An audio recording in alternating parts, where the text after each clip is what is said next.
여러분, 여러분께서 공부 계획을 하는 것의 궁극적인 목적은 무엇인가요? 합격 아닌가요?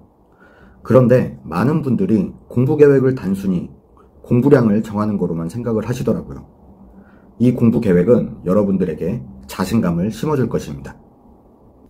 안녕하세요, 백곰입니다. 오늘은 앞서 말씀드린 공부 계획 하나로도 멘탈을 관리하고 스스로에게 거짓된 자신감이 아닌 진정 자신감을 얻을 수 있는 제가 시험 준비할 때 항상 사용하던 방법을 소개해 드리겠습니다. 13011 계획입니다. 하루 30분, 하루 1성취감 전략입니다. 여러분들께서는 학습 계획을 짜실 때 짧으면 주별, 보통 월별, 분기, 반기별 등 중단기, 장기 목표를 구분하여 짜실 텐데요. 시험 일정이 정해져 있는 시험의 경우 최종적으로 해당 시험일의 결과물을 낼 수 있도록 큰 틀을 정하되 세부적인 학습은 하루 30분을 투자해서 매일 계획하는 것입니다. 매일 학습을 시작하기 전 30분간 오늘 하루를 상상하며 진도 나갈 범위와 식사 시간, 어떤 메뉴를 먹을지, 약속은 있는지, 예상치 못한 일정이 생길 수 있는 날인지 등 오늘 일어날 일들을 상상하면서 학습량을 정하는 겁니다. 예를 들어 총 80강인 A 과목이 있는데 1회독 기준을 20일로 잡으셨다면 하루에 보통 4강씩은 들으셔야겠죠. 다만 오늘 중간에 일정이 있어가지고 3강만 듣게 되었습니다. 그렇다면 내일은 5강을 들어야겠죠. 하지만 내일도 무슨 일이 있다 하면은 4강만 듣고 또 그 다음날 5강을 들을 수도 있습니다. 즉, 내가 스스로 오늘 하루 지킬 수 있는 학습량을 정하는 것입니다. 다만 최종적인 목표 20일 내에 80강을 듣겠다, 2달 내에 어떤 과목을 끝내겠다, 이런 기준이 있다면 그 기준에 최대한 맞춰서 그날 일정을 짜시는 겁니다. 대략적인 이런 학습량이 정해졌다면 세부적으로 오전에는 어제 진도를 복습하고 점심을 된장찌개를 먹고 1시부터 강의 진도를 빼면 대략 한 6시 정도 되겠구나. 내가 오늘 약속이 한 7시 정도에 있으니까 1시간 정도 여유가 있네. 그러면 이 1시간 동안은 어떻게 뭘 해야겠다. 이런 식으로 그날 오전 공부를 하시기 전에 미리 쓰면서 계획을 짜보시는 겁니다. 공부 계획뿐만 아니라 그날 스케줄 일정이 되는 거죠.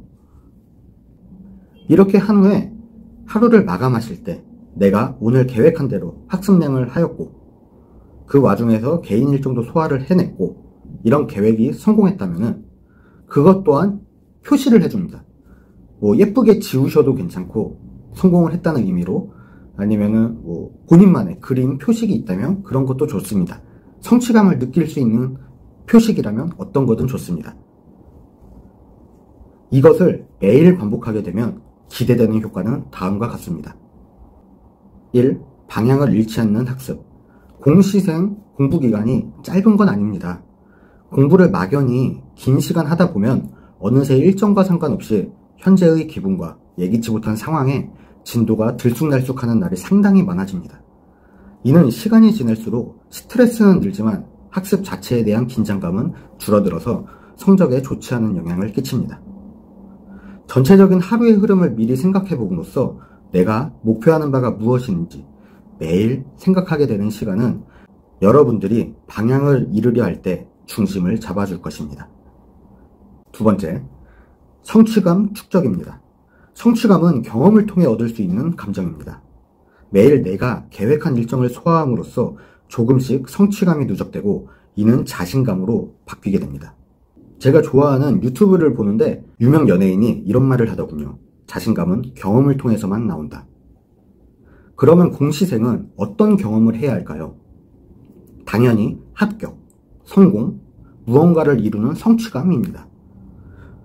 단순히 공부량만 정하고 학습하는 친구들과 같은 시간 공부를 해도 그날 마지막에 성취감까지 얻는 친구는 시간이 지날수록 차이가 날 수밖에 없습니다.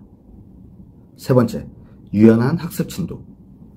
여러분, 당일 계획도 생각대로 안 되는 게 인생사입니다. 아무렴 한 달 계획을 계획표대로 확실하게 지켜보신 분 계신가요? 정말 그거를 하나도 빠짐없이. 당장 내일 내일 모레, 미래를 예측할 수 있는 사람이 있나요?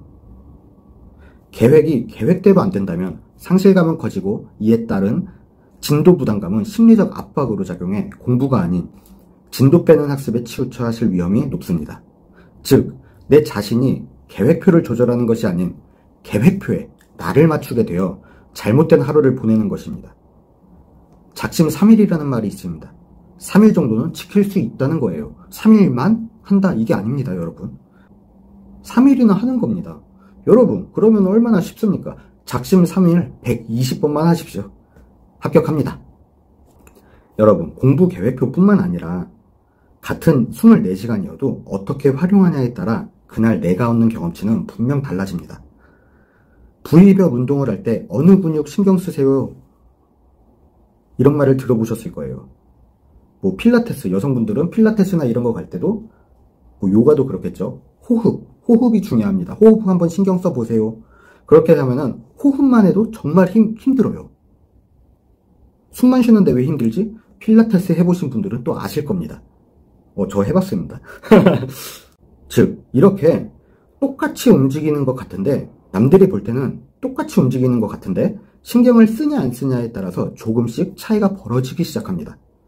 그리고 그 차이는 공무원 시험이라는 결코 짧지 않은 싸움에서는 결과적으로 꽤 큰 차이를 보여줄 것입니다. 제가 직접 경험했는데 여러분들이라고 못할까요? 저는 잘나서 영상을 찍고 있는 게 아닌 먼저 가본 길의 과정을 조금 풀어서 이야기할 뿐입니다. 여러분들이 훨씬 잘나고 똑똑하십니다. 대학교를 안 나왔다, 중고등학교 성적이 안 좋다, 공부를 해본 적도 없다. 그런 거는 공무원 시험에서는 변명일 뿐입니다. 제가 공부를 원래부터 잘했다면 이런 말을 못했겠지만 저도 진짜 놀기 좋아했습니다. 하지만 필기 1등으로 합격했어요. 그러니까 한 번만 믿어주세요. 하실 수 있습니다. 여러분 스스로를 믿으세요. 뻔한 말 같지만 한 번만 제대로 자신 스스로를 믿고 의심하지 않고 달려보시기 바랍니다. 여러분들은 훨씬 더 능력 있고 사랑받는 공무원이 될 것입니다. 감사합니다.